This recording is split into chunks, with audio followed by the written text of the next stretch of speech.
Bom dia, meus irmãos. Vamos começar nossa escola bíblica nessa manhã.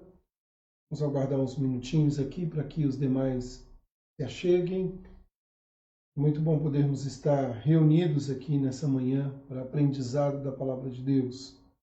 Daqui a alguns minutinhos, ou um minutinho, nós vamos começar a nossa escola dominical, a nossa escola bíblica, como fazemos todas as semanas, né?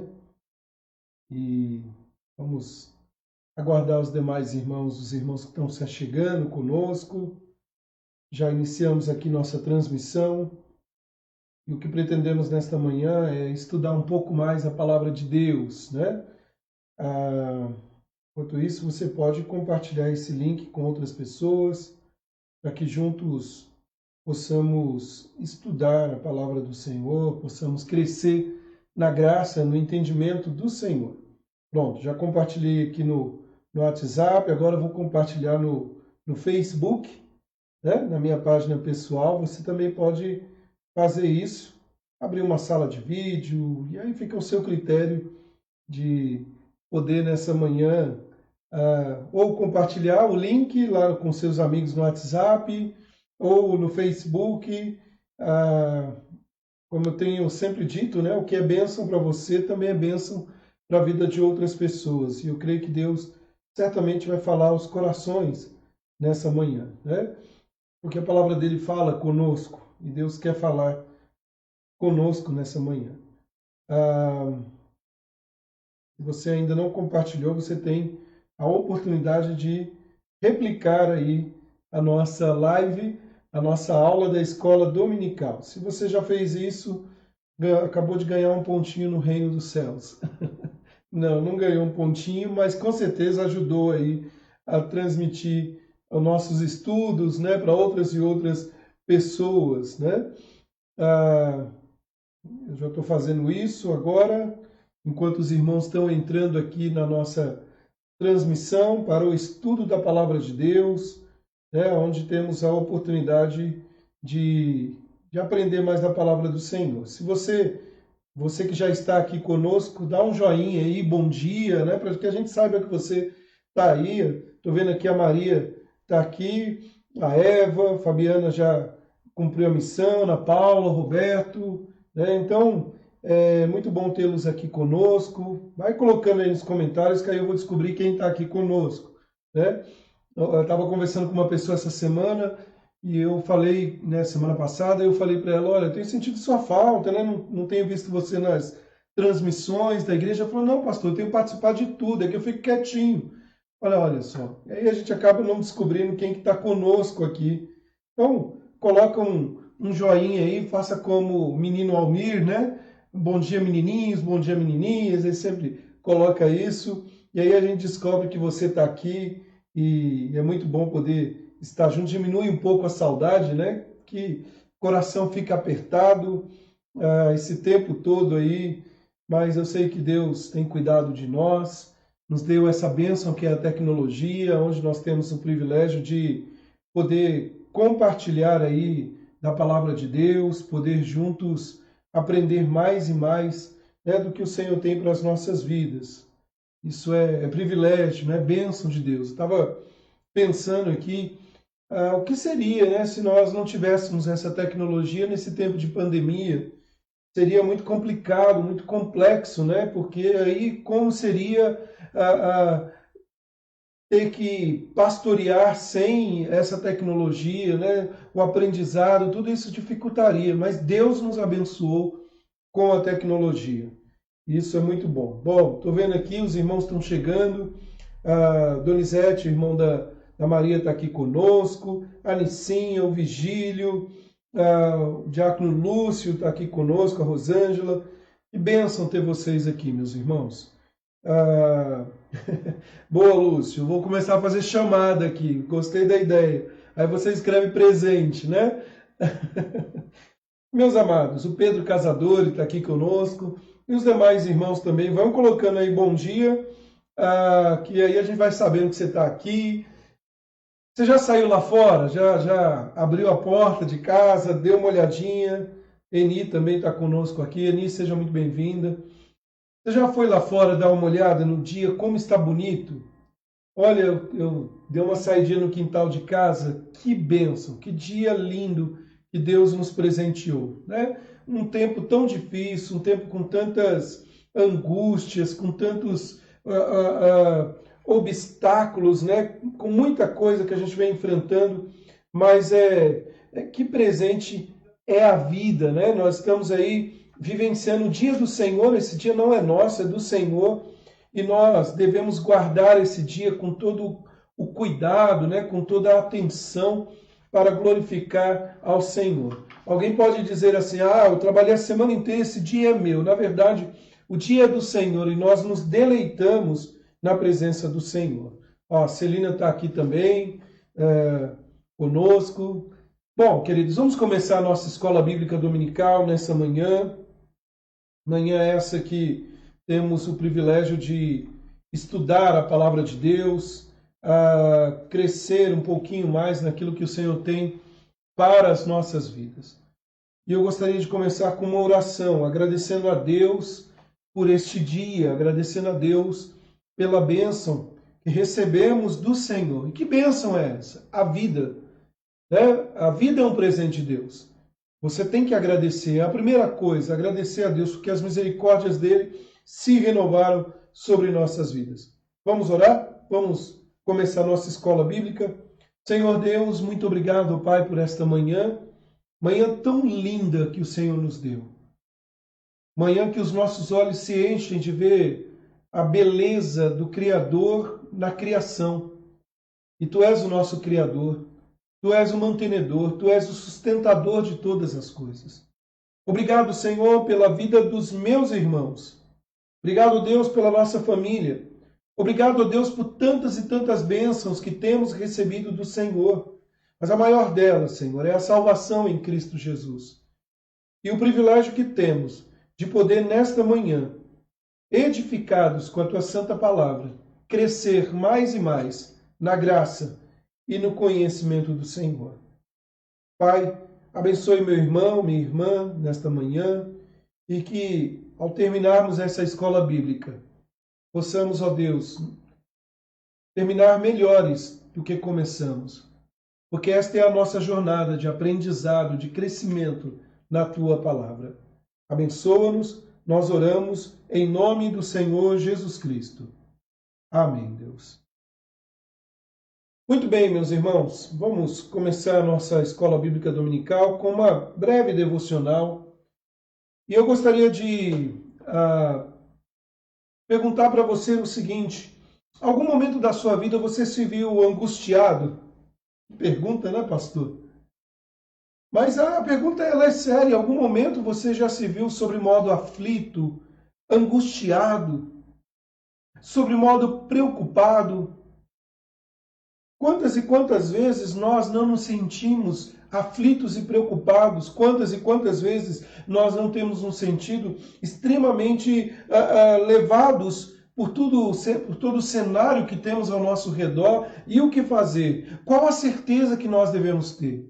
E eu quero nessa manhã, nessa breve devocional, falar um pouco sobre a certeza de um crente angustiado. A certeza de um crente angustiado. O Salmo 120, o versículo 1, diz assim: na minha angústia, clamo ao Senhor, e Ele me ouve. Fácil o versículo, né? Você pode repetir comigo agora, se quiser. Na minha angústia, clamo ao Senhor, e Ele me ouve. Nós podemos fazer isso mais uma vez. Na minha angústia, clamo ao Senhor, e Ele me ouve. Uma das maiores lutas na vida do crente são as incertezas. Todos nós enfrentamos a ansiedade e a incerteza do amanhã e situações que se agigantam para nós. O reformador Martinho Lutero, ele disse certa vez: nada no mundo causa tanta miséria como a incerteza. A incerteza, ela toma conta do coração. Porque gostamos de ter tudo sob o controle, gostamos de ter o domínio nas nossas mãos, mas na verdade nós vivemos na incerteza. O fato de um crente ter incertezas não significa que ele é inseguro.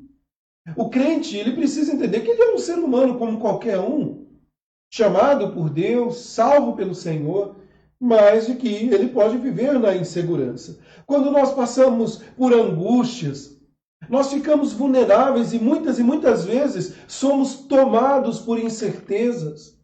E eu gostaria, com esse versículo, de forma muito breve, na nossa devocional, abrindo os nossos trabalhos nesse dia, o dia do Senhor, falar um pouquinho sobre as certezas que podemos ter nas angústias e algumas lições neste versículo que podemos aprender. O primeiro é o seu estado.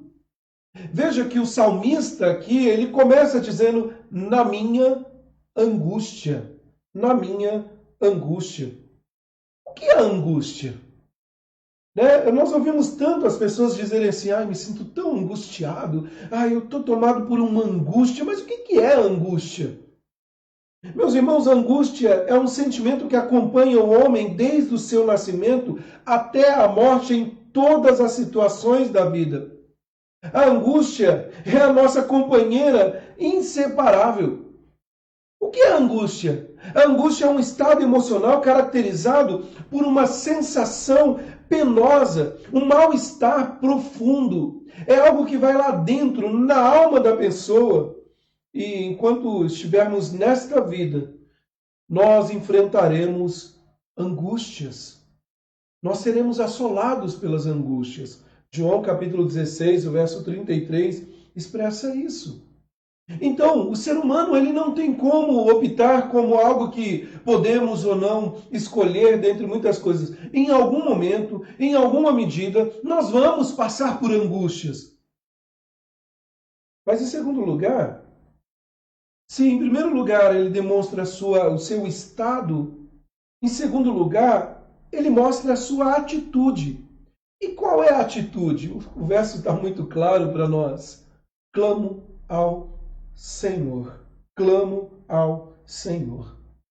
Sabe, de dentro da sua angústia, o salmista aqui, ele clama. O verbo clamar aqui significa chamar, convocar, invocar em voz alta. É quase que gritar. Eu não vou gritar aqui porque pode acordar os vizinhos. Se bem que a Celina já está aqui, eu não vou acordar ela. É gritar. É clamar em voz alta. Ao invés de reclamar aos homens, é clamar ao Senhor. É se voltar para o Senhor. É interessante que há uma atitude das pessoas no dia de hoje de, em meio às suas angústias, em meio aos sofrimentos, rodarem, irem de vários lugares, vão para o Facebook, vão para o Instagram, vão para um, para outro, vão para um psicólogo, e aqui eu não estou denegrindo a imagem do profissional, reclamam, falam. E aí depois, ele fala assim, olha, só me resta orar. Só me resta clamar ao Senhor. Deveria ter buscado o Senhor antes. Veja que o salmista diz, na minha angústia, clamo ao Senhor. Mas o texto termina com uma certeza. E qual é a certeza? E Ele me ouve. E Ele me ouve. Deus escuta. Deus entende. Deus sente e responde ao nosso clamor. O Senhor jamais rejeita a nossa oração e despreza a nossa condição. A certeza é o fruto que brota da raiz da fé. Nós precisamos, em meio às angústias que estamos enfrentando, clamar ao Senhor e clamar com fé, crendo que Ele nos ouve. Que bênção, meus irmãos! Thomas Bronx, ele diz o seguinte, a certeza torna mais leve as grandes aflições, mais breve as longas e mais suaves as amargas. Nós precisamos clamar a este Deus, buscar a este Deus com fé, crendo que Ele está ao nosso lado. Nós estamos vivendo momentos difíceis que angustiam a alma. E ao invés de sair reclamando de um lado para o outro, ao invés de falar para um para outro, vá ao Senhor, clame ao Senhor. Aprenda com Jesus que em profunda agonia de espírito buscou o Pai E ele clama ao Pai, dizendo: Pai, se possível, afasta de mim este cálice. Contudo, não seja o que eu quero, mas o que tu queres. Sabe, meus irmãos, nós precisamos clamar a Deus o tempo todo. No momento das angústias, nos momentos mais difíceis da nossa vida, clamar ao Senhor. Mas quando tudo está bem, clame ao Senhor. Adore a Ele, louve o Senhor. Na minha angústia, clamo ao Senhor e Ele me ouve. Que bênção começar o dia de hoje com esta certeza. Uma constatação, a angústia, e ela não escolhe adulto ou criança, todos nós estamos sujeitos às angústias da vida. Uma atitude, clama ao Senhor, e uma certeza, o meu Pai me ouve. O que tem angustiado a sua alma? O que tem preocupado você? Quais são os seus temores no dia de hoje? Pelo que você está lutando? Então eu digo a você, clame ao Senhor e creia. Ele te ouve. Ele faz aquilo que lhe aprouver, porque a vontade dele é boa, é perfeita e é agradável. Vamos cantar um hino?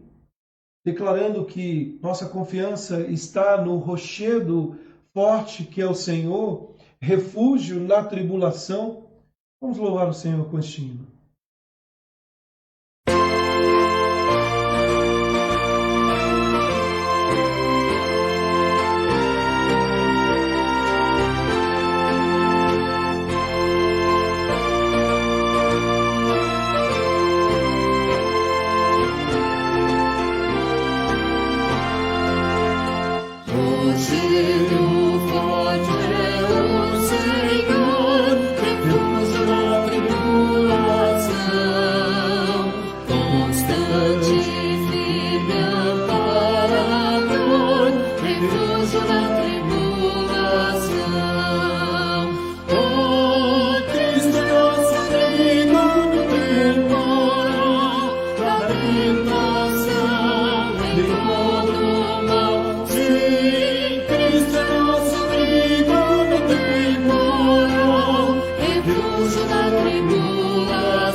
Amém. Que bênção, meus irmãos, saber que nós temos esse rochedo forte que é o Senhor.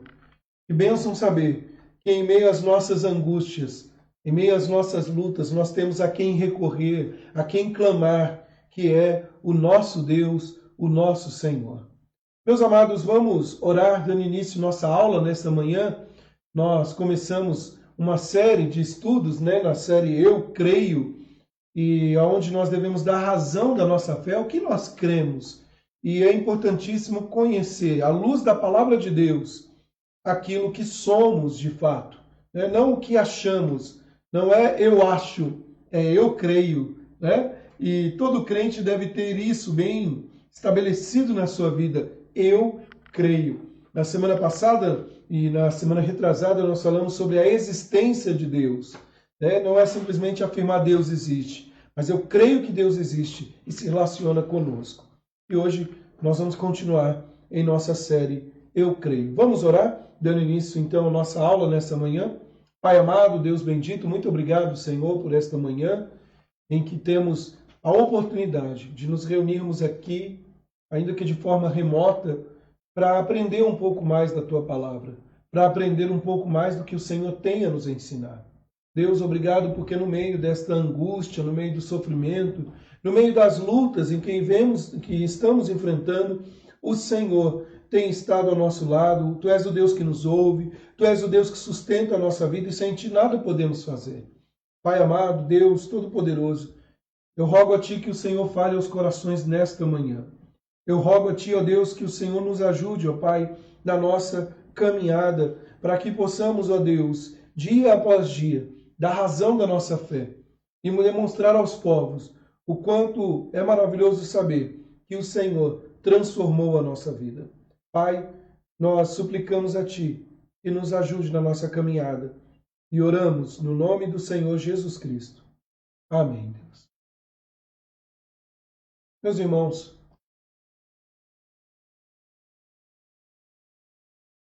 nós vamos continuando então nosso estudo, nossa série Eu Creio. Hoje no nosso estudo 4, nós vamos falar, e aí nós vamos estender por mais 5 estudos aí, dentro dessa parte do estudo no capítulo 4, as doutrinas da graça, soberania e o amor de Deus. E nós vamos estudar um pouco aí sobre as doutrinas da graça, ou pelo menos parte aí do que chamamos as doutrinas da graça. Eu, semana passada, na aula com os nossos queridos adolescentes, eu dei uma missão para eles. A missão que eu dei para eles, eu fiz uma extensão da aula que eu dei aqui para os adultos, para os adolescentes, falando sobre a existência de Deus, e nós vamos começamos na semana passada, mas propriamente entrando no assunto hoje, nós vamos falar um pouco sobre os vilões da alma, Hoje nós vamos tratar sobre materialismo, mas voltando à questão, eu falei para os adolescentes e dei uma tarefa de casa e agora eu queria falar para você uma tarefinha de casa. Durante a semana, esta semana que inicia, leia Efésios capítulo 1, o versículo 3 até o versículo 14. Eu queria que você lesse com muita atenção. Se puder grifar, observe o que Deus fez na sua vida, a grandiosidade dele e também o que Deus fez na nossa existência. Meus amados, estudar as doutrinas da graça é fundamental para a nossa vida cristã. Mas por que é fundamental, pastor? Porque significa contemplar a majestade de Deus e, acima de tudo, reconhecer o modo soberano como Deus Pai, o Filho e o Espírito Santo graciosamente agem na salvação e na eterna preservação dos eleitos de Deus. Então, quando você lê Efésios capítulo 1, verso 3 a 14, você percebe isso, O Pai, o Filho e o Espírito Santo agindo na salvação do pecador, pecadores como nós, nos transformando pela graça de Deus, moldando a nossa vida. E é essencial, é fundamental conhecer as doutrinas da graça. Muito mais do que algumas pessoas têm a tendência de afirmar, dizendo que estudar doutrina, estudar história da igreja é algo muito frio, isso e aquilo outro. Eu não penso assim. Eu penso que é algo essencial e vital para a nossa vida. E a ideia, conforme eu disse há algumas semanas, é quando estudamos uma série como essa, eu creio, você poder dar a razão da sua fé de forma vívida, com cores, demonstrar para as pessoas que o Senhor tem moldado a sua vida. E quantas vezes nós temos estudado a Bíblia e parece ser algo tão distante de nós, parece ser algo tão do passado, mas ela é tão presente quanto o jornal que você tem nas suas mãos, quanto ler uma página na internet ou assistir um noticiário. A Bíblia, ela é atual, ela é viva para as nossas vidas e a vontade de Deus é que o conheçamos através da Sagrada Escritura. Mas aí surge uma questão: o que são as doutrinas da graça? Quando afirmamos, as doutrinas da graça, o que são as doutrinas da graça? Uma resposta rápida e simples, é uma perspectiva da teologia reformada, e quando falamos teologia reformada, logicamente é a teologia calvinista, que é reformada, sobre a soberania de Deus e, por que não dizer, a responsabilidade humana. É lidar com essa tensão, segundo nos nossos olhos, a soberania de Deus e a responsabilidade humana. Sabe, queridos, ao longo dos séculos, essas doutrinas da graça, ela vem moldando a vida de muitas e muitas pessoas. E a ideia, queridos, é tornar cada dia mais próximo de nós essa doutrina da graça. Bom, já entrando aqui um pouco no aspecto histórico, conforme eu disse na quinta-feira passada, hoje eu quero tomar pelo menos alguns minutinhos aí do aspecto histórico para depois entrarmos propriamente nas doutrinas da graça, ou como algumas pessoas gostam de dizer, os 5 pontos do calvinismo, Mas, entrando um pouco aí nas doutrinas da graça, apesar de associarmos as doutrinas da graça à reforma protestante do século XVI, a Calvino, nada substancialmente novo sobre as doutrinas da graça e da soberania de Deus na salvação foi ensinado pelos primeiros reformadores ou os pós-reformadores aí, após a morte de Calvino, Lutero e outros. Nada de novo veio a trazer acerca da reforma e dos aspectos doutrinários. O pastor Steve Larson, ele disse certa vez o seguinte: nos reformadores, as doutrinas da graça chegaram à sua expressão máxima. Daí a reforma pode ser vista como a recuperação das doutrinas que foram ensinadas pelos profetas, pelos apóstolos e, sobretudo, por Jesus Cristo. Agora, é interessante que ainda o Steve Larson, ele continua dizendo assim: o movimento protestante foi uma revitalização das verdades antigas ensinadas por muitos dos pais da igreja, especialmente ele cita Agostinho de Hipona, e muitos teólogos medievais. E assim, a reforma protestante, na realidade, foi a restauração das doutrinas que exaltam a Deus, as quais foram declaradas com diferentes graus e clareza dos líderes da igreja nos primeiros 15 séculos da história da igreja. Em suma, o que o Dr. Steve Larson está dizendo aqui é o seguinte: os primeiros reformadores, eles não propuseram novidades teológicas, conforme são acusados muitas e muitas vezes injustamente. Mas o que os reformadores fizeram e o que nós fazemos hoje como herdeiros da reforma é voltar às Escrituras. E esse é o ponto. A mente humana, ela é muito imaginativa, ela gosta de inventar coisas. E nós devemos olhar, meus amados, para a Bíblia e o que a palavra de Deus tem a nos ensinar, e nada além dela.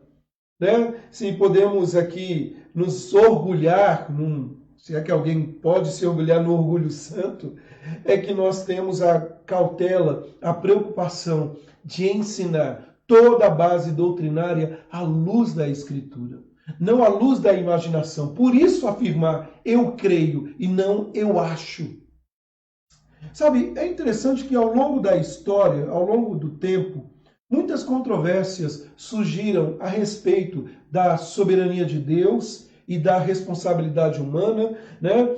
Um dos expoentes e um dos grandes embates ao longo da história foi Agostinho, conhecido como Santo Agostinho na tradição histórica, ou Agostinho de Hipona, nascido no ano 354 a 430, considerado como um dos maiores teólogos de todos os tempos. E ele foi o responsável, foi o primeiro a sistematizar e conectar as doutrinas, né, da depravação total e da graça soberana de Deus na salvação dos eleitos, né? Ele destacou também a sua forte oposição ao que nós conhecemos o pelagianismo.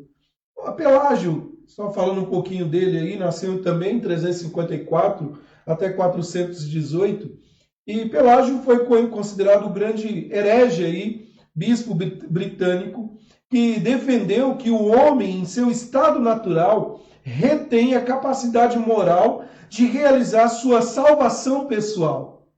Ou seja, o homem pode escolher ser salvo, né?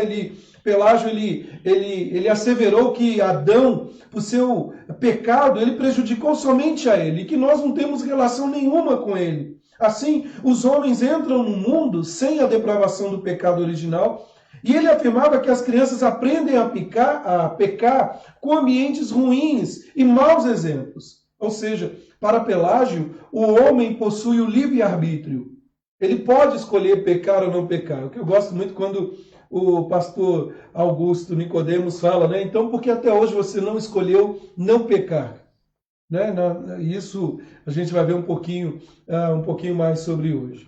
Queridos, mas então Pelágio, ele viu a eleição como baseada numa previsão divina, ou seja, ele viu como baseada no que Deus vai ver no homem, e aí ele traz a salvação, fazendo então a salvação depender inteiramente da escolha e da capacidade do homem. E aí, em resposta, né, a Pelágio, Santo Agostinho, ou Agostinho de Hipona, ele defendeu que todos nascem depravados, e nós vamos falar sobre isso hoje, e espiritualmente mortos, e que o homem não é livre conforme ele acha, mas ele é escravo do pecado, e as suas escolhas são motivadas pelo o pecado. E ao longo do tempo, como eu disse, né, vem os embates teológicos, e aí nós chegamos no momento, né, da Reforma Protestante. No século XVI, a Reforma Protestante foi marcada por um grande avivamento.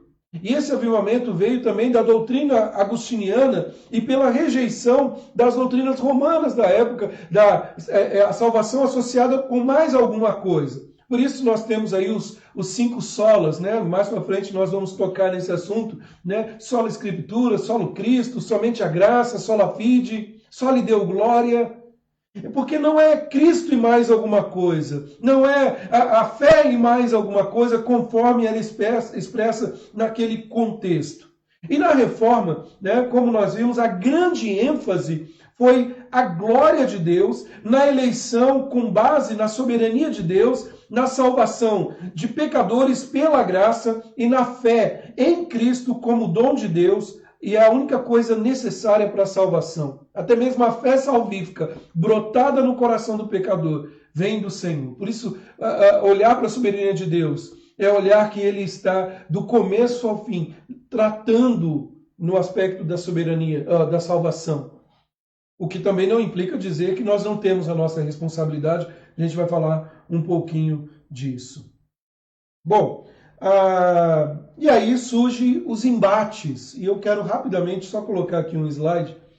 Surgiu o que nós chamamos da controvérsia de um homem, né, que estudou ali em Genebra, chamado Jacob Armínio, ou Jacó Armínio,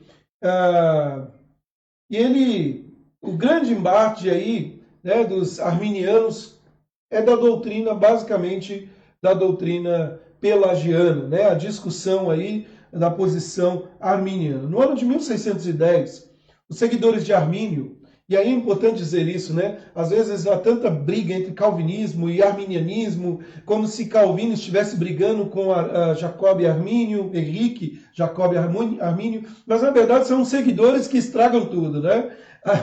E os seguidores de Armínio redigiram um texto com 5 declarações doutrinárias chamada remonstrância, né? E o submeter à autoridade das igrejas reformadas na Holanda para que fosse aprovado. E aí as posições do arminianismo foram basicamente resumidas da seguinte maneira: ainda que a queda tenha afetado o homem, não o deixou em um estado total de depravação, de modo que pode, pelo livre-arbítrio, chegar à fé e ao arrependimento. Depois eles falaram: a eleição está baseada na presciência de Deus, na presciência que Deus tem daqueles que responderão ao Evangelho em fé e obediência. E aí depois ele diz: Cristo morreu por todas as pessoas no mesmo sentido, ou seja, com a intenção de dar oportunidade de salvação a todos.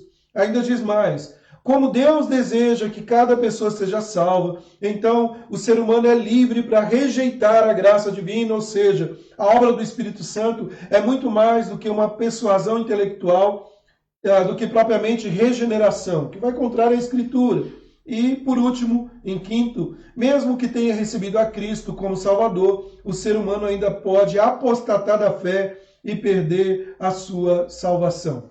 E aí, na cidade holandesa de Dordrecht, acho que deve ser isso, né? Dordrecht, por isso vem cânones de Dort. Entre os anos de 1618 a 1619, né, veio a resposta da igreja holandesa, né, num sínodo conhecido como sínodo nacional da igreja holandesa.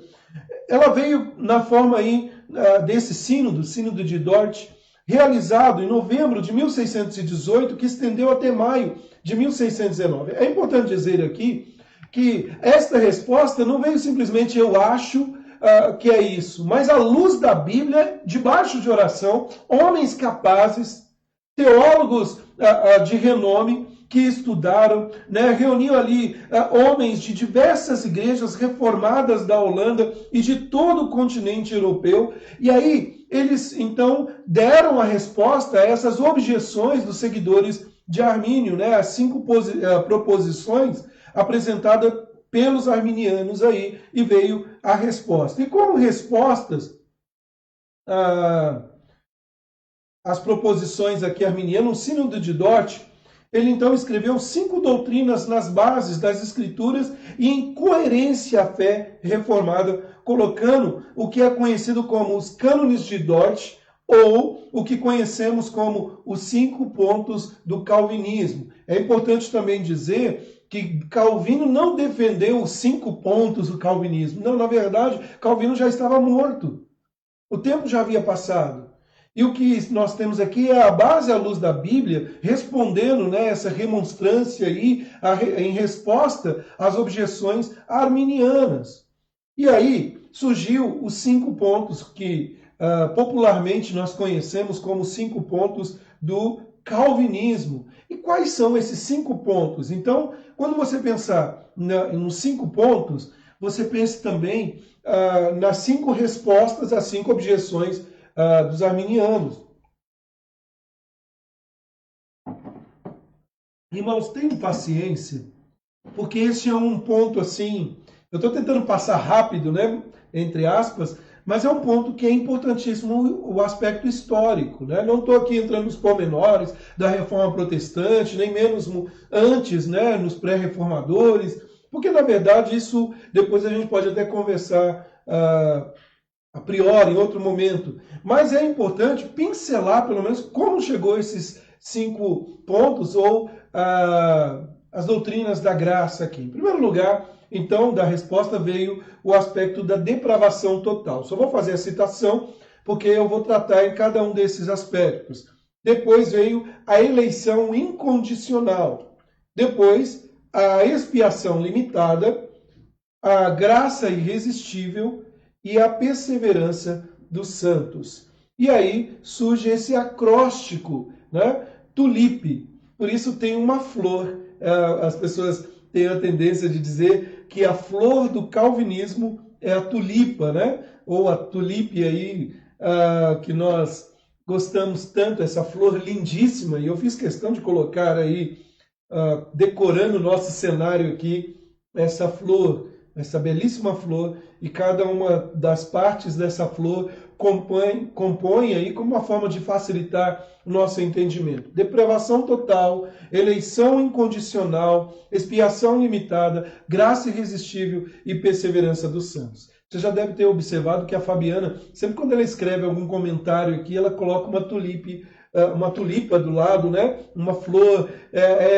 Deveria ser uma marca para nós, porque na verdade somos herdeiros disso. Bom, hoje nós vamos tratar, se Deus quiser, e pretendo terminar ainda hoje, com a questão da depravação total. Irmãos, eu gostaria aqui, já de antemão, dizer, não é um assunto fácil. Não é, ao longo dos séculos tem muita discussão.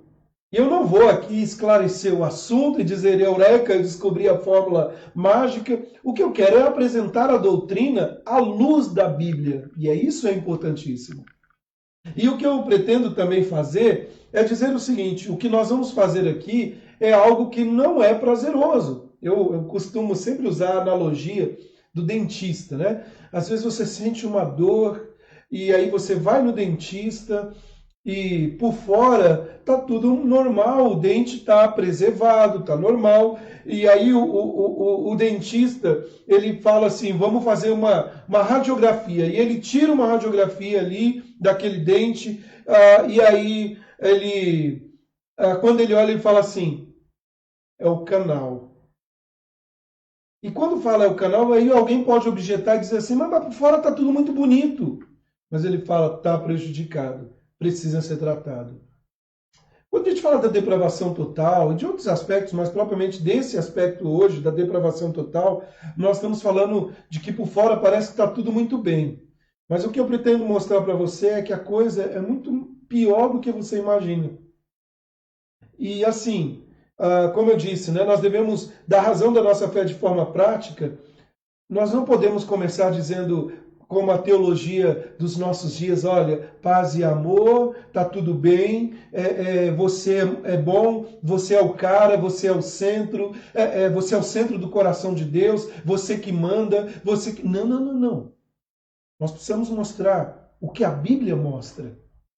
Em nenhum momento a Bíblia, ela degrine sobremaneira dizendo que a criação é má e que Deus é ruim, ou que Deus não ama a criação, não, ele ama a sua criação. Mas também a Bíblia não objeta e coloca para nós dizendo que o ser humano é o centro de tudo. Não, a Bíblia aponta o homem como ele deve ser visto. E nós vamos falar então da depravação total. Depravação total. Muito bem, olha só. Antes da gente entrar no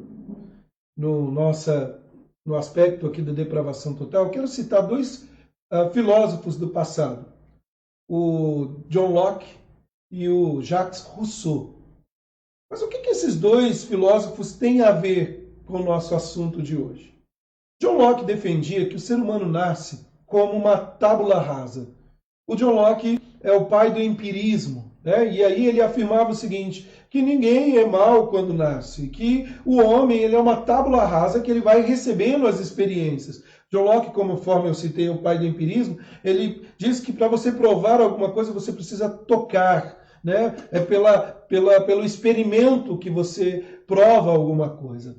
E aí um tempo depois, alguns anos depois, Jacques Rousseau, no seu tratado ali, né, ele diz que o ser humano é fruto da sociedade ao seu redor. E esses dois filósofos representam bem o que muitas pessoas acham, que ao longo do tempo nós nos tornamos mal pelas experiências ou por coisas que recebemos. Não, ninguém nasce mal. Só que na verdade, por natureza, olhando para a Escritura, tanto no Antigo quanto no Novo Testamento mostram para nós que o coração do homem é mau desde o seu nascimento. É interessante observar que quando falamos da depravação total, é importante entender o que não é a depravação total. O que não é a depravação total? E rapidamente eu quero citar. Primeiro, os homens não são tão maus quanto podem ser. Potencialmente, o homem pode fazer um mal tremendo. O homem tem a capacidade de se tornar, conforme nossos olhos lançam, né, sobre personalidades ruins que fizeram tão mal na sociedade. O homem também pode, ele tem potencial para isso.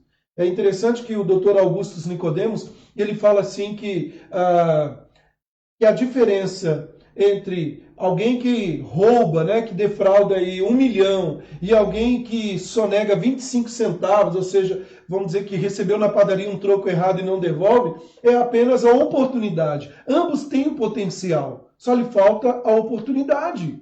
Então os homens não são tão maus quanto podem ser. Mas ainda não significa que os homens perderam a imago Dei, a imagem de Deus. Não, o homem carrega em si a imagem de Deus. Ainda que o homem pecador, não restaurado, não redimido, ele carrega em si, ele é a imagem e semelhança de Deus. Por isso nós devemos olhar o ser humano e louvar a Deus pela vida da criação, né? E respeitar o ser humano criado por Deus. Para entender um pouco melhor disso, há um livro, lá vai a Maria anotar, né? Criados à Imagem de Deus, de Anthony Huckman, e ele expressa aí nesse livro. Bom, em terceiro lugar, o homem ainda é capaz de fazer o bem. Né? Por mais que o homem, e aí entra um ponto que eu gosto muito de pensar nisso, até um ateu pode fazer o bem. Até alguém que não conhece a Deus pode fazer um bem porque ele nasceu e Deus dotou ele, a imagem e semelhança, que com o pecado ele perdeu, mas não perdeu na sua totalidade. Em quarto, o homem ainda discerne o certo e o errado.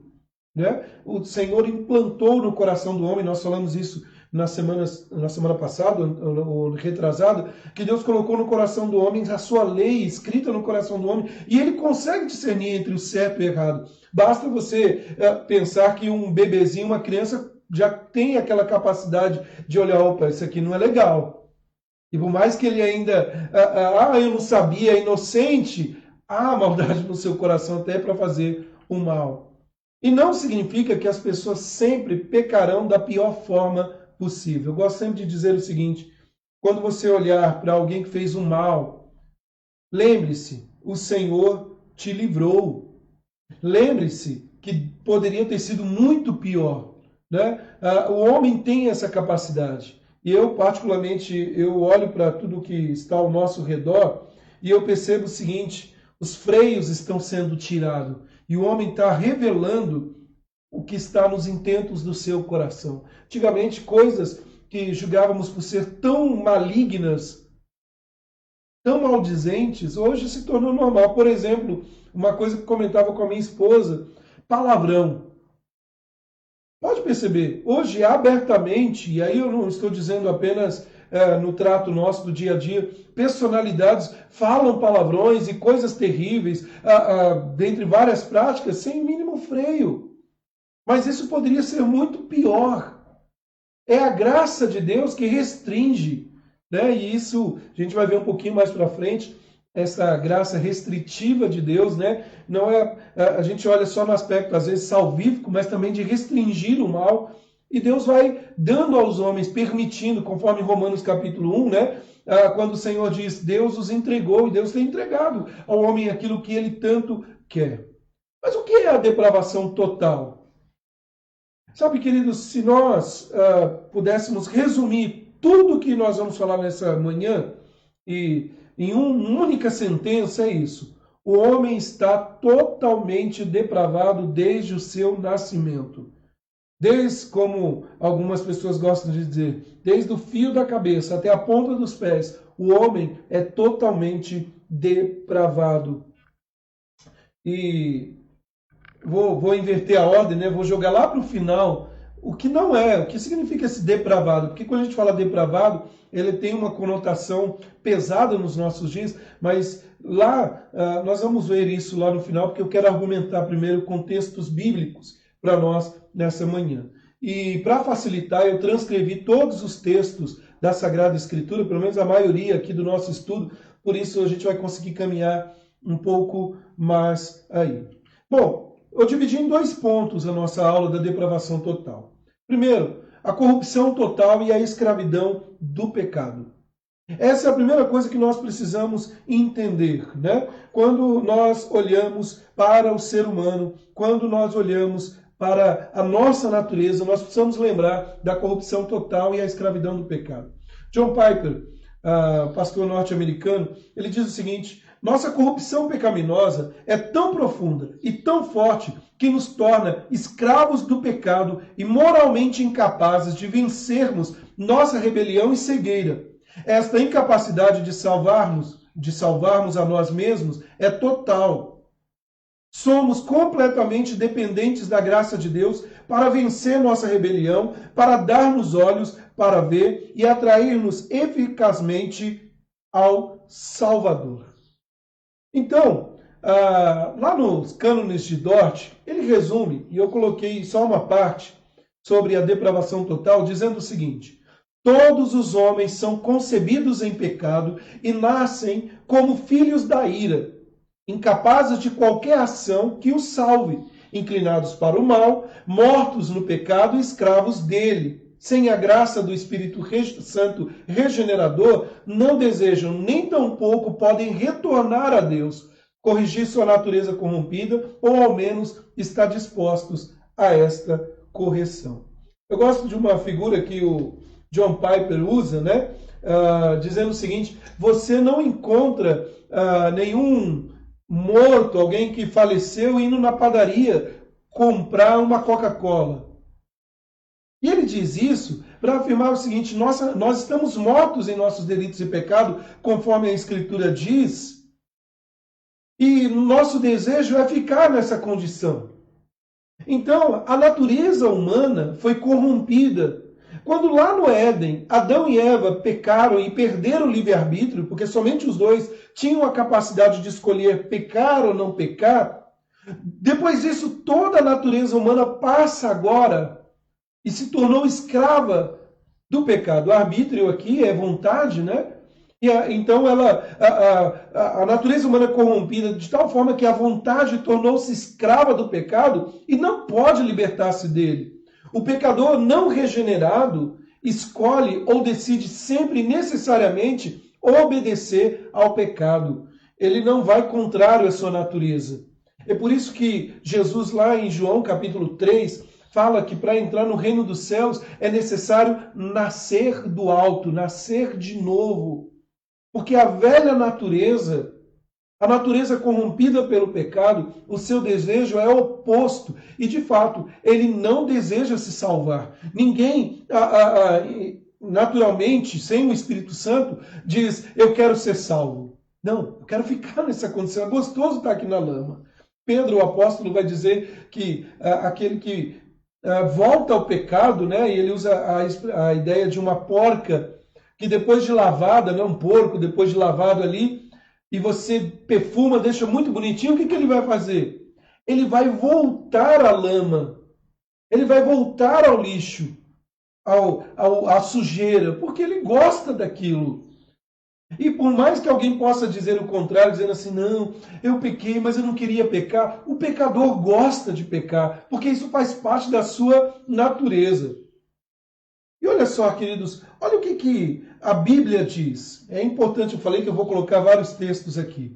Lá em Romanos capítulo 7, versículo 18a, diz assim: porque eu sei que em mim, isto é, na minha carne, não habita bem nenhum. E ainda, em verdade vos digo, todo que comete pecado é escravo do pecado. O nosso Senhor Jesus afirmando isso. Todo que comete pecado é escravo do pecado. O que esse texto está, então, dizendo para nós? Está dizendo o seguinte: a natureza humana é totalmente corrompida pelo pecado, escrava do pecado e sempre inclinada para fazer o mal, ainda que o homem possa fazer atos de bondade, fruto do que ele recebeu da parte de Deus.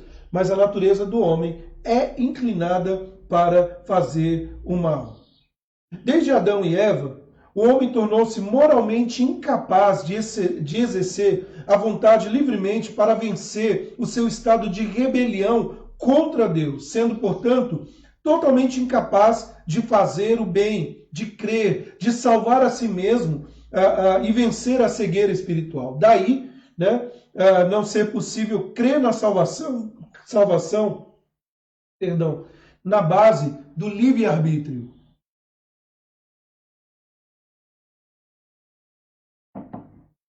Desculpa, irmãos, a garganta aqui não está ajudando muito. Salvação na base do livre-arbítrio, né? Onde muitos querem dizer o seguinte: não, eu tenho livre-arbítrio. Na verdade, você tem livre agência. Você pode escolher, e as suas escolhas são motivadas pelo seu estado pecaminoso, sem a regeneração. Por isso, afirmar, e é importante afirmar isso, né? Fulano faz boas ações. Na verdade, ele não faz boas ações, ele faz o bom por uma natureza sua, mas as boas ações vêm pela regeneração. Então, sempre inclinado para fazer o mal, né? E aí, João 8, acho que eu não coloquei aqui, o verso 34. Jesus, ele diz aqui, né? Em verdade te digo, todo que comete pecado é escravo do pecado.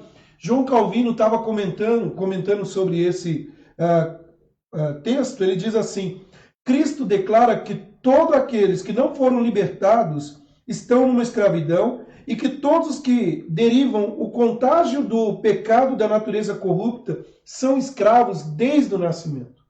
Eu disse, ainda bem que eu já avisei antes, que essa lição de hoje não é uma lição tão fácil, ou seja, você acordar num dia ensolarado, tudo muito bonito, e aí o pastor chega e fala assim: olha, você é pecador, e se você não tem regeneração, você é o pior dos pecadores, e todos nós somos piores dos pecadores, porque conhecemos o nosso pecado.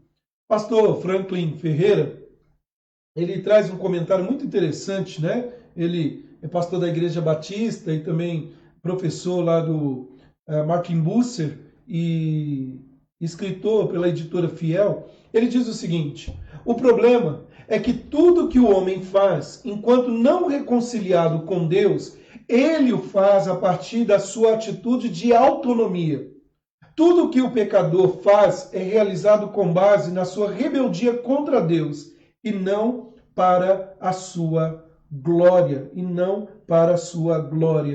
Ou seja, o homem vive nesse estado de rebelião contra Deus. O homem que faz o bem, e muitas vezes ele faz um ato de caridade, sem a reconciliação com Deus, ele faz para manifestar a sua glória. É o famoso, ele dá com uma mão, mas na outra mão ele está fazendo a selfie, querendo simplesmente dizer: mas a glória é minha. O homem regenerado, por outro lado, não. Ele faz para que a glória de Deus seja manifesta. E aí basta você ir para Mateus capítulo 5 e perceber o seguinte: vós sois a luz do mundo, vós sois o sal da terra. E lá no texto, quando diz vós sois a luz do mundo, o texto diz assim: para que os homens, vendo as suas boas obras, glorifiquem a Deus que está nos céus. O apóstolo Paulo, por sua vez, diz: portanto, quer comais, quer bebais, ou façais outra coisa qualquer, fazei tudo para a glória de Deus. Mas o homem não regenerado, ele não transformado por Deus, ele faz tudo motivado pela sua ganância, pela sua natureza pecaminosa. O apóstolo Paulo, ele diz assim: tudo que não provém de fé é pecado. Romanos 14, verso 23. Tudo que não provém de fé é pecado. Mas há alguns textos que é interessante, né? Além de tudo isso que eu mencionei, o indivíduo não convertido, o indivíduo não transformado pelo Espírito Santo, ele também mantém cativo na sua mente, nas suas ações, o governo perverso do diabo, sujeito a praticar a vontade do diabo. Ele é escravo, ele não é um objeto neutro. Ou ele é servo de Deus, ou ele é servo do diabo. Não existe tábula rasa. Não existe alguém que possa dizer assim: eu não sou nenhum dos dois. Eu não sou nem da esquerda, nem... Não é isso. Nós não estamos falando de partido político. Nós não estamos falando de preferências políticas. Nós estamos falando do destino eterno. E de ser servo ou de Deus, através de Jesus Cristo, ou de Satanás. E aí, pastor, mas como é que o senhor está falando isso? À luz da Bíblia. Olha o que a Bíblia nos diz. Ele vos deu vida, estando vós mortos nos vossos delitos e pecados, nos quais andastes outrora, segundo o curso deste mundo, segundo o príncipe da potestade do ar, do espírito que agora atua nos filhos da desobediência, entre os quais também todos nós andamos outrora. Veja que Paulo está dizendo que antes da regeneração nós andávamos assim. De que maneira? Segundo as inclinações da nossa carne, fazendo a vontade da carne e do pensamento, e éramos por natureza filhos da ira, como também os demais. Ainda o texto de João 8, verso 44 e 45, eu não transcrevi aqui, Jesus diz assim, vós sois, é Jesus que está falando, tá bom? Não sou eu que estou falando, não, é Jesus. Vós sois do diabo, que é o vosso pai, e quereis satisfazer-lhe os desejos. Ele foi homicida desde o princípio, e jamais se firmou na verdade, porque nele não há verdade. Quando ele profere mentira, fala do que lhe é próprio, porque é mentiroso e o pai da mentira. Mas porque eu digo a verdade, não me credes. Jesus estava aqui objetando contra os fariseus, religiosos da época. Jesus estava ali objetando com aqueles que diziam o seguinte, nós somos filhos de Abraão, porque somos judeus e recebemos por herança. E Jesus está falando assim, vocês não são filhos de Abraão, não. Vocês são filhos do diabo. Olha que expressão fortíssima. Você falar isso hoje é passível até de processo. Mas Jesus ele vai direto à raiz do problema. O certo é, e aí eu quero destacar algumas questões aqui, é que há a nossa incapacidade de compreender a verdade espiritual de Deus. Todos os homens nascem cegos espiritualmente e surdos. Eles são completamente insensíveis ao reino de Deus, incapazes de entender as verdades da palavra de Deus e do padrão divino. Ou seja, como o texto de 1 Coríntios diz, o Deus desse século cegou o homem. Olha só, vamos ver alguns textos bíblicos. Jesus, em verdade te digo que se alguém não nascer de novo, não pode ver o reino de Deus. Ah, mas ele é bonzinho. Não pode. Sabe aquela pessoa que diz assim, ah, fulano é tão bom, só falta crer em Deus. E falta tudo. Ou então, alguém pode dizer assim, ah, eu não sou tão ruim porque eu não roubo, eu não mato, eu não roubo, eu não faço aquilo. Mas se não tem a regeneração, de nada vale. Ainda, João 8,43, qual a razão porque não compreendeis a minha linguagem? E porque sois incapazes de ouvir a minha palavra. Quem é de Deus, ouve as palavras de Deus. Por isso, não me dais ouvidos, porque não sois de Deus. E ainda, deixa eu ver se eu coloquei um outro texto aqui. Sim. Está escrito, não há um justo, não há um sequer, não há quem entenda. Olha que interessante, porque ele sempre fala do ouvido, né? Estão surdos, e falta entendimento, estão cegos. É o estado de alguém que está morto. 1 Coríntios 2,14, ora, o homem natural não aceita as coisas do Espírito de Deus, porque eles são loucura, e não pode entendê-las, porque elas se discernem espiritualmente. Então não adianta tentar abrir a cabeça de alguém e inculcar na cabeça dessa pessoa, se não vier pela ação do Espírito Santo, o homem vai continuar cego, surdo, mudo não, ele gosta de falar. Né? E às vezes fala até demais. Mas vamos lá. Deixa eu ver se eu coloquei mais um outro texto. Não. O certo é, queridos, que todos, de fato é isso, todos os homens nascem fora do reino de Deus, separados do Deus Santo, completamente alheios a Ele e alienados espiritualmente. Não há ninguém que possa nascer, um bebezinho, ou até no desenvolvimento da sua vida, e dizer assim, ele está quase no reino dos céus. Se não passar pelo novo nascimento, não há reino dos céus, não há reino de Deus. A Bíblia nos ajuda pensando nisso, né? E ela diz o seguinte, respondeu Jesus, em verdade te digo, quem não nascer da água e do Espírito, não pode entrar no reino de Deus. E ainda, digo-vos e no Senhor testifico, que não mais andeis como andam os gentios, na vaidade dos seus próprios pensamentos, obscurecidos de entendimento, alheios à vida de Deus por causa da ignorância em que vivem, pela dureza do seu coração. Então, essa é a primeira verdade aqui, dentro desse aspecto, né? A incapacidade de compreender a verdade espiritual de Deus. Nós estamos falando da corrupção total, da escravidão do pecado. O homem sem a regeneração é um homem cego, é um homem surdo, é um homem alheio ao reino de Deus. É por isso que eu não espero muita coisa deste mundo. Sem Deus, é isso que o homem faz e é só o pior.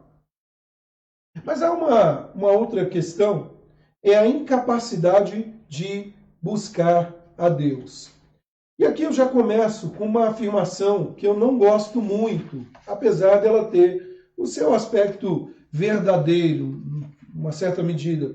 Você já ouviu alguém dizer assim? Ah, se não vem pelo amor, vem pela dor. Sabe, queridos, essa não é a verdade. Eu digo que ela tem o seu aspecto verdadeiro, porque se Deus quiser transformar a vida de uma pessoa, Ele pode transformar tanto no ato de amor, no mostrando o seu amor gracioso, e no ato da dor Ele pode atrair. Mas não é simplesmente a dor que vai levar alguém a Deus. Pelo contrário, lá em Apocalipse fala, nos últimos tempos, que eles vão ranger os dentes contra Deus de tamanha dor, mas ainda assim dizendo não a Deus. Porque o homem não regenerado, depravado desde o seu nascimento, ele continua nesse estado. E ele vai sempre longe de Deus. O homem não convertido por natureza está espiritualmente morto em seu pecado, portanto não é capaz de buscar a Deus e muito menos responder positivamente ao chamado de Deus. E é por isso que nós devemos tomar muito cuidado, né, desse sentimentalismo todo que há na atmosfera do culto e formosear o aspecto da evangelização, e alguém pode ser movido por uma música ou ser movido por alguma coisa, mas lá na frente vai abandonar porque o Espírito Santo não tratou o seu coração. Ele foi movido, e aqui é natural, se você ouve alguma coisa, um apelo emocional, logicamente que você vai ceder a isso. Né? No direito, né, se usa uma expressão que diz o seguinte, chora, que ajuda muito nos seus argumentos. Né? Por isso que a gente vê muita gente chorar quando é preso, alguma coisa, e dizer, não, eu fui, aconteceu isso, a minha vida sempre foi isso, aquilo outro, e querem justificar. Mas o pecador, morto espiritualmente, não pode contribuir com coisa alguma para a sua própria salvação, nem mesmo com a fé. É totalmente dependente da graça de Deus. E aqui é muito importante destacar isso. Contrário do que muitas pessoas fazem, né? Falsos líderes vendendo a fé. Nós não vendemos, porque não é obra nossa, não está nas nossas mãos e nem damos. Na verdade, é o Senhor que faz isso. Mas onde está isso, pastor? A incapacidade de buscar a Deus. Olha só na Bíblia. Romanos 3, parte B, do versículo 11, verso 12. Não há quem busque a Deus. Todos se extraviaram, a uma se fizeram inúteis. Não há quem faça o bem. Não há um sequer. E ainda Efésios 2, 1. Ele, né, Deus, vos deu vida, estando vós mortos nos vossos delitos e pecados. Né? E ainda um pouquinho mais à frente diz, porque pela graça sois salvos, mediante a fé. Isso não vem de vós, é dom de Deus. E João 6, 44, a parte A e o verso 65 diz, ninguém pode vir a mim se o Pai que me enviou não o trouxer. E prosseguiu, por causa disto é que vos tenho dito, ninguém poderá vir a mim se pelo Pai não lhe foi concedido. Então, há a incapacidade do homem natural de buscar a Deus. Ele não tem condição de buscar a Deus por sua própria natureza. Mais ainda, né, a gente já está caminhando um pouquinho mais para o fim aí, a incapacidade de submeter-se a Deus e fazer o bem. E aqui a gente tem que tomar muito cuidado. Às vezes a gente olha algumas coisas e a gente acaba colocando na esfera da salvação. Né? Por exemplo, fulano fez um ato bondoso. Lembre-se que ele traz consigo os seus atos de bondade, mas isso não pode contribuir para a sua salvação. Um traficante, ele pode fazer o bem na comunidade que ele vive. Ele pode estar ajudando com uma cesta básica, ajudando algumas pessoas, mas ele o faz com outros meios e para a glória dele. E assim o é na natureza humana não redimida. Os homens não convertidos estão em um estado de rebelião contra Deus. são inimigos de Deus, sempre inclinados para fazer o mal. Sem a graça de Deus não há nenhum prazer na santidade de Deus, nenhum temor, nenhuma submissão à sua autoridade. O homem natural não se submete e nem pode se submeter a Deus. E aí vem um ponto aqui que talvez a gente não gosta muito de falar sobre isso, né, de tratar, mas é importantíssimo tratar sobre isso. A gente tem que tomar muito cuidado de achar que fazer boas ações, né, segundo os nossos olhos, boas ações, ou ajudar com a ação social, isso nos traz salvação ou alguma coisa. A gente tem que tomar cuidado com isso. Na verdade, qualquer um pode fazer ações benéficas, mas somente o Filho de Deus vai fazer a boa ação olhando para a glória de Deus. Somente o regenerado vai fazer. Aquele embate que algumas pessoas falam que Tiago e Paulo têm, né? É salvo pela graça ou salvo pelas obras? Na verdade, um salvo pela graça de Deus, um redimido, ele não consegue viver sem fazer as boas obras, porque ele sabe que fazendo pelo próximo é a glória de Deus que ele quer manifestar. Nós damos o pão com uma mão, e com outra mão nós pregamos o evangelho, porque sabemos que o homem não é apenas a fome externa, ele tem uma fome interna que só pode ser saciada por Deus. Vamos lá, gente, estou me empolgando aqui. Olha o que a Bíblia nos diz. Só para você ter uma ideia, né? A incapacidade de se submeter a Deus, de fazer o bem. Olha o que o texto bíblico diz. Se o mundo vos odeia, sabei que primeiro do que a vós, outros me odiou a mim. E aí o verso 23. Quem me odeia, odeia também o meu Pai. Aquela ideia amistosa, não, nós e o mundo estamos aí entrando em acordo, é paz e amor. Não há essa amizade com o mundo, porque o mundo é oposto a Deus. E ainda, Romanos 3, verso 11, 12 e 18, não há quem entenda, não há quem busque a Deus. Todos se extraviaram e a uma se fizeram inúteis. Não há quem faça o bem, não há nenhum sequer. E aí o verso 18, não há temor de Deus diante dos seus olhos. É por isso que a gente vê tanto mal acontecendo. O homem não tem temor de Deus. Por isso, diz lá Romanos 8, verso 7 e 8, o pendor da carne é inimizade contra Deus, pois não está sujeito à lei de Deus, nem mesmo pode estar. Portanto, os que estão na carne não podem agradar a Deus. Não podem agradar a Deus. Se a gente pudesse resumir tudo que a gente falou até agora aqui, a gente pode resumir nisso. Uma raça totalmente corrompida. Uma raça totalmente corrompida. Eu gosto muito de uma figura. Imagine uma pintura. Um grande pintor da história aí, imagine aí, Michelangelo, Donatello, acho que eu estou falando dos escultores, mas imagine um grande pintor, tá bom? Com uma obra caríssima, feita com muito e muito cuidado. Entregue isso na mão de uma criança com canetinhas, com tinta, e essa criança começa a pintar esse quadro caríssimo. O quadro ele não perdeu a sua imagem, ele ainda está ali. Ele está ali. Mas a imagem foi totalmente corrompida. A pintura foi totalmente corrompida. E não dá pelo esforço humano simplesmente ficar apagando com uma borrachinha. É necessário refazer a obra. É por isso que quando nós falamos de novo nascimento, é uma regeneração, é uma nova obra. Não é meramente retoque. Deus não passa maquiagem no pecado e no pecador. Deus redime, Deus transforma. Então, quando a gente fala da depravação total, nós estamos falando de uma raça totalmente corrompida. É interessante que no Cânones de Dort, ele diz assim, depois da queda, o homem corrompido gerou filhos corrompidos. Então a corrupção, de acordo com o justo julgamento de Deus, passou de Adão para todos os seus descendentes, com exceção de Cristo. Não passou por imitação, como os antigos pelagianos afirmavam, ou seja, o que eu recebo e eu saio imitando, mas por procriação da natureza corrompida. E eu sempre afirmo isso e não me canso de dizer, pai, mãe, não se esqueça, seu filho, ainda que seja um bebezinho, é pecador e ele precisa da graça. Por isso, desde o nascimento, desde o ventre, tem que pregar para os nossos filhos.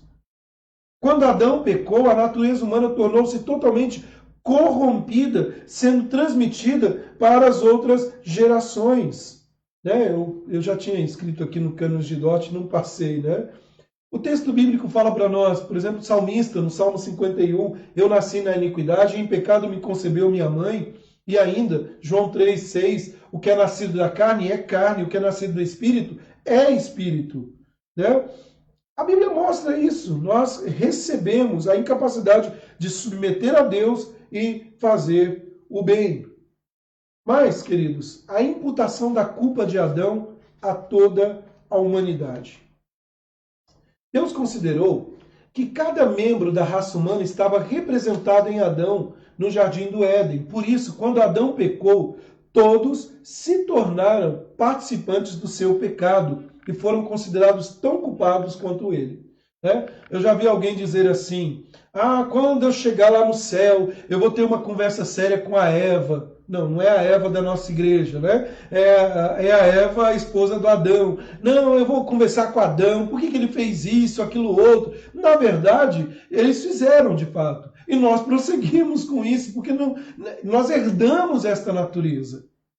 Então, a Bíblia, olha o que ela nos diz. E aí tem alguns textos grandes aqui. Romanos 5, 12 e 18. Portanto, assim como por um só homem entrou o pecado no mundo, e pelo pecado a morte, assim também a morte passou a todos os homens, porque todos pecaram. Verso 18. Pois assim, como por uma só ofensa veio o juízo sobre todos os homens para a condenação, assim também, por um só ato de justiça, veio a graça sobre todos os homens para a justificação da vida. E 1 Coríntios 15, verso 21 e 22. Veio que a morte, visto que a morte veio por um homem, também por um homem veio a ressurreição dos mortos. Porque assim como em Adão todos morrem, assim também todos serão vivificados em Cristo. Romanos ainda nos fala. Portanto, assim como por um só homem entrou o pecado no mundo, e pelo pecado a morte, assim também a morte passou a todos os homens, porque todos pecaram. Pois assim como por um só homem, como por uma só ofensa, veio o juízo sobre todos os homens para a condenação, assim também, por um só ato de justiça, veio a graça sobre todos os homens para a justificação que dá vida. Mas eu ainda tenho outro texto, 1 Coríntios, isso eu já mencionei, né? Em Adão todos morreram e também todos serão vivificados em Cristo. Bom, a pergunta que eu te faço, e que talvez você deve estar se fazendo, é essa. Parece justo ser culpado por um pecado cometido por Adão há milhares de anos? Será que é justo isso? Será que é justo eu pagar o pato por causa de Adão? Primeiro que nós não somos tidos por inocentes, né? Paulo vai dizer, não há um justo sequer, né? E talvez quando nós estamos dizendo isso, nosso referencial é só olhar para Adão, mas nosso referencial hoje é Cristo.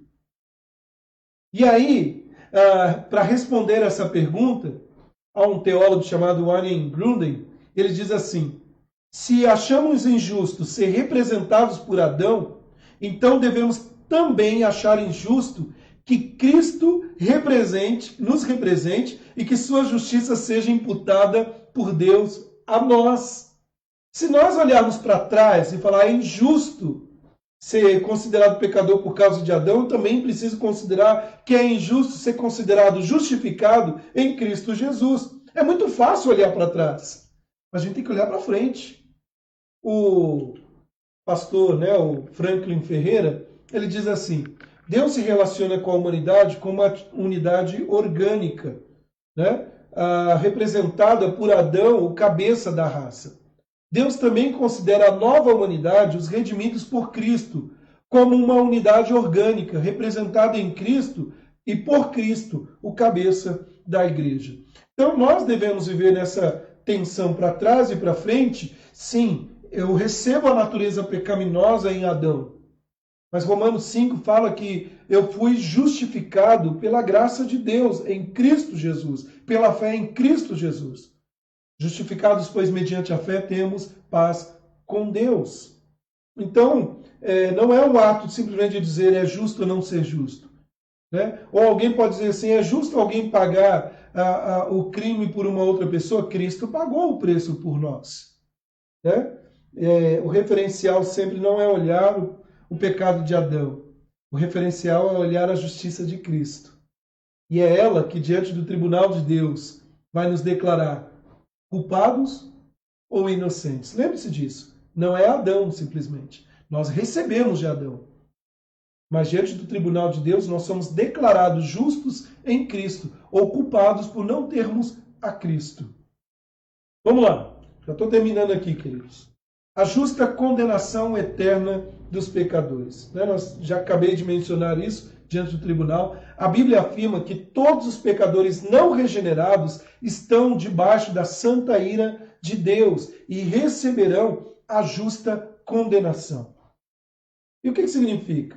Significa o seguinte, lá em João 3,36, por isso quem crê no Filho tem a vida eterna. E o que todavia se mantém rebelde contra o Filho não verá a vida, mas sobre ele permanece a ira de Deus. Efésios 2,3, entre os quais outrora também todos nós andamos segundo as inclinações da nossa carne, fazendo a vontade da carne e dos pensamentos, e éramos por natureza, veja, por natureza, filhos da ira, como também os demais. E ainda, 2 Tessalonicenses 1, versos 6 e 9, se de fato é justo para com Deus que ele dê em paga tribulação aos que vos atribulam, e a vós outros que sois atribulados, alívio juntamente conosco, quando do céu se manifestar o Senhor Jesus com os anjos do seu poder, em chama de fogo, tomando vingança contra os que não conhecem a Deus e contra os que não obedecem ao Evangelho de nosso Senhor Jesus. Estes sofrerão penalidade de eterna destruição, banidos da face do Senhor e da glória do seu poder. Então, o que nós estamos afirmando aqui é que os indivíduos não regenerados chegam ao conhecimento de Deus por meio da revelação geral, porque não são inculpáveis, são indesculpáveis, mas recusam-se glorificar a Deus como Deus e por isso são indesculpáveis. A Bíblia nos fala lá em Romanos, Perdão. Nos fala em Romanos, porque os atributos invisíveis de Deus, assim como seu eterno poder, como também a sua própria divindade, claramente se reconhecem desde o princípio do mundo, sendo percebidos por meio das coisas que foram criadas. E aí olha o que o texto bíblico diz. Tais homens são, por isso, indesculpáveis, porquanto, tendo conhecimento de Deus, não o glorificaram como Deus, nem lhe deram glória, nem lhe deram graças, antes se tornaram nulos em seus próprios raciocínios, obscurecendo-lhes o coração insensato. Diz lá o texto de Romanos, capítulo 1, verso 20, acho que até coloquei aqui a continuação do texto, verso 20 e 23, inculcando-se por sábio, tornaram-se loucos e mudaram a glória de Deus incorruptível e semelhança da imagem do homem corruptível, bem como de árvores, aves, répteis e quadrúpedes, ou quadrúpedes e répteis. Uau!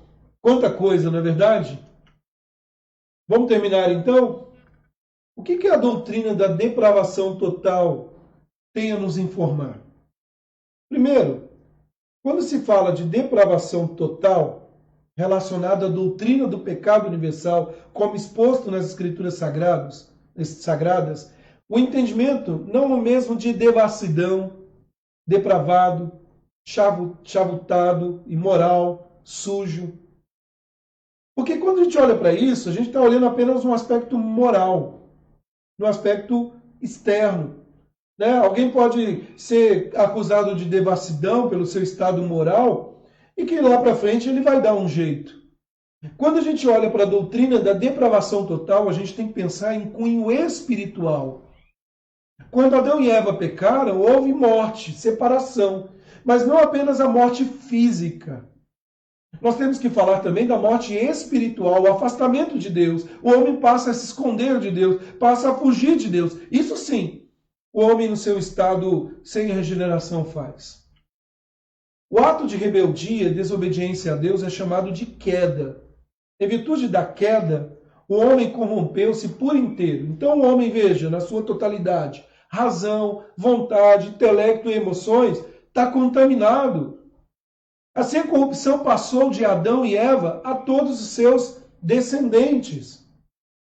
E na teologia reformada nós chamamos isso, né, de queda e depravação total.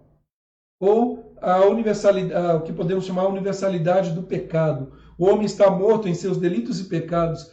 Todos os homens sem Cristo são pecadores, não redimidos e geram filhos impuros, chamados de filhos da ira e da desobediência, inclinados para o mal e escravos do pecado. Bom, nós vamos terminar aqui, mas eu preciso dizer isso para você. Olha da onde o Senhor te tirou. Veja o que Deus fez na sua vida. Por natureza, você tem uma proporção extremamente inimiga de Deus, oposta a Deus, capaz de fazer coisas tão abomináveis e terríveis como qualquer outro mortal. Mas pela graça de Deus, você recebeu uma nova vida e tem força hoje, agora sim. Não simplesmente para dizer não e viver sem pecado, mas num processo de santificação, lutar contra o pecado. Porque antes nós gostávamos, agora nós sentimos nojo. Porque antes nós simplesmente levávamos achando que a vida está tudo muito bem, afinal de contas, o que é viver é nascer, crescer e morrer. E nós descobrimos que nesse processo de nascer, crescer e morrer, vem esse processo e danação eterna ou vida eterna. Viver eternamente no inferno ou viver salvo eternamente. E pela graça de Deus, nós recebemos tão grande salvação. Pastor, como eu posso sair desse estado, já que eu não tenho poder nas minhas mãos, já que por natureza sou depravado totalmente, como fazer isso? Crendo no único e suficiente, unicamente e suficiente em Cristo Jesus, como Filho de Deus, somente Ele pode nos salvar, crendo que o Senhor gera esta fé em nós e podemos andar com Deus. Não é os nossos atos que trazem salvação. Fazemos sim, por lembrar que fomos salvos por Deus. Não é a igreja que nos salva. Vamos à igreja sim, e buscamos a Deus, cultuamos a Deus, não por causa disso, mas porque já recebemos tão grande salvação, e não há outra atitude do Filho de Deus do que buscar o seu Pai e adorá-lo por aquilo que Ele é. Essa foi a doutrina da depravação total. Eu espero que Deus tenha falado ao seu coração nessa manhã. Eu tive que correr um pouquinho aqui, porque eu quero terminar. Os assuntos são tão riquíssimos para nós. Mas nessa semana, pense sobre isso. Tem uma tarefinha que eu deixei para os irmãos. Lembra? Leia Efésios capítulo 1, versículo 3 a 14, observando isso, o que o Senhor fez pela sua vida, o que o Senhor fez por você, trazendo a você salvação, A doutrina da graça é tão importante. Hoje nós podemos viver alegres em dizer, Senhor, muito obrigado, porque eu sou o pior dos pecadores, como diz o apóstolo Paulo, mas o Senhor me ama e trouxe salvação à minha vida, e pela fé eu creio, a vida da minha família. Porque crendo em Jesus Cristo, eu e a minha casa seremos salvos da ira vindoura. Deus nos abençoe, meus irmãos. Essa foi a nossa aula da Escola Dominical. Semana que vem, se Deus quiser, nós vamos falar sobre a eleição incondicional. Hoje falamos da total depravação do homem, à luz da Bíblia. A Bíblia não traz aqui meias palavras, ela vai direto ao ponto. Lembra que eu falei dentista? Dentista não vai falar, eu acho que... Não, tem que tratar. E o homem é depravado. O homem, por sua natureza, ele tem uma natureza decaída e ele necessita de salvação. E só Deus pode trazer esta salvação a nós. Queridos, antes de nós orarmos, terminando aqui a nossa aula,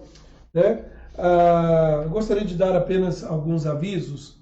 Primeiro deles, eu estou convocando os irmãos. Eu não estou convidando, eu estou convocando para essa semana, do dia 13 até o dia 18, às 19 horas, nós vamos nos reunir aqui na nossa fanpage, todo dia com um tema diferente, para orarmos, clamarmos a Deus, buscando a Ele pela nossa nação, crendo que este é o nosso dever. Por isso a convocação não é um convite, é nosso dever, como cidadãos do reino e cidadãos dessa terra, clamar pela nossa nação.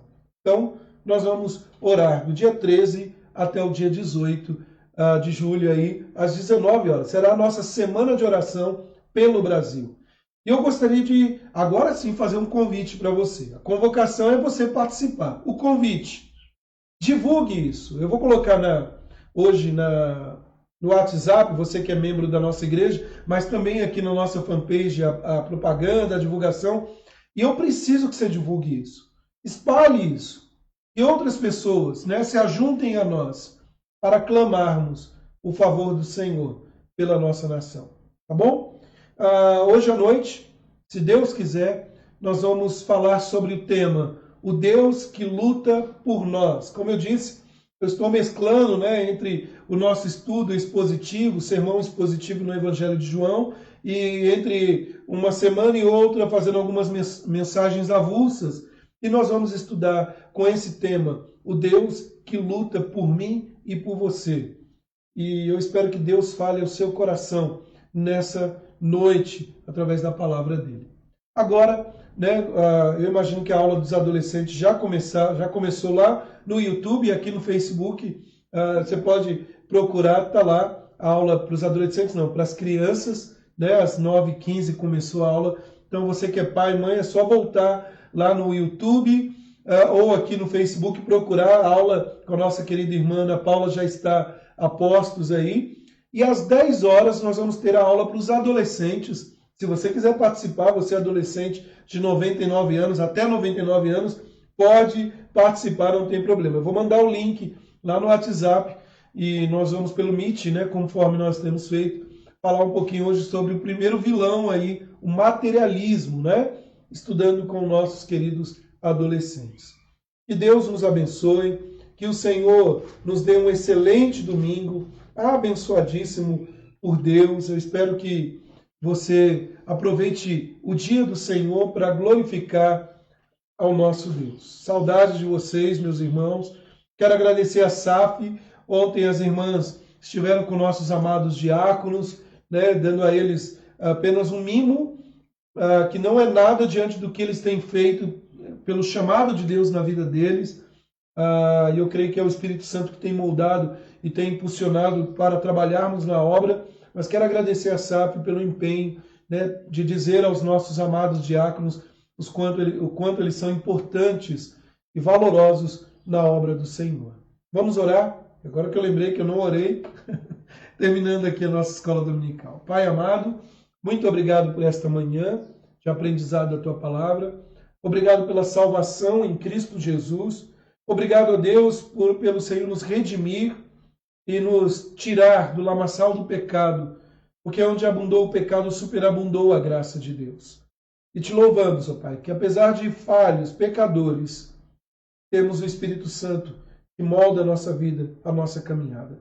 Abençoe meus irmãos, fortalece-nos, ó Deus, nesse tempo tão difícil, para que em nossa jornada nunca nos esqueçamos que o Senhor está ao nosso lado. Nós oramos no nome do Senhor Jesus Cristo. Amém, Deus. Deus abençoe, meus irmãos. Deus dê um excelente domingo a todos vocês.